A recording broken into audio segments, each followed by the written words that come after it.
Hi, எல்லாருக்கும் வணக்கங்க. இப்போ நாங்கள் வந்து வார சந்தைக்கு பூண்டு சேல்ஸ் பண்ண பூண்டுலாம் நல்லா க்ளீன் பண்ணுறோங்க.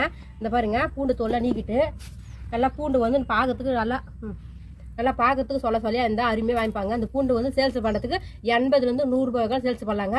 யாரெல்லாம் வந்து வேலை இல்லைன்னு சொல்லிட்டு ரொம்ப கவலைப்படுறீங்களோ, நீங்கள் சின்னதாக ஒரு மூட்டை வாங்கி கூட பூண்டு வந்து வீட்டில் எல்லாம் க்ளீன் பண்ணி வார சந்தையில் போய் சேல்ஸ் பண்ணால் நிறைய பேர் வந்து சந்தையிலேருந்து வாங்குவாங்க. சிறு துளி பெருவல்ன்ற மாரி நீங்கள் சின்னதாக ஆரம்பிச்சிங்கன்னா நீங்கள் வருங்காலத்தில் பெரிய தொழிலதிபர் கூட ஆகலாங்க.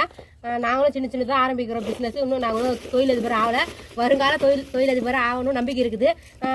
இந்தமாரி வந்து நான் என்னால் முடிஞ்ச அளவுக்கு வீட்டிலேருந்து பெண்கள் என்னென்ன வேலை செய்யலாம், சுய தொழில் செய்யலாம் சொல்லிட்டு எனக்கு தெரிஞ்சதெல்லாம் நான் வீடியோ அப்லோட் பண்ணுறேன். மறக்காம பார்த்து லைக் பண்ணுங்கள், ஷேர் பண்ணுங்கள், சப்ஸ்கிரைப் பண்ணுங்கள். இந்த பூண்டை வந்து நம்ம வார சந்தைக்கு எடுத்துன்னு போனால் ஒரு வண்டி ஸ்கூட்டரில் கூட போகலாம், சைக்கிளில் போகலாம், இல்லைன்னா பஸ்ஸில் கூட போய் சேல்ஸ் பண்ணிட்டு வரலாங்க. ஒரு லைட்டு மட்டும் வீட்டில் வந்து இப்போ சார்ஜ் போட்டால் லைட் எரியுது பாருங்க, கரண்ட்டாக போயிட்டா அந்த லைட்டு மட்டும் தான் கூட போதுங்க. ஸ்டார்டிங்கில் அங்கே வந்து சுங்கவரி வந்து ஒரு சின்ன சந்தையாக இருந்தால் 20 ரூபாய் கேட்பாங்க.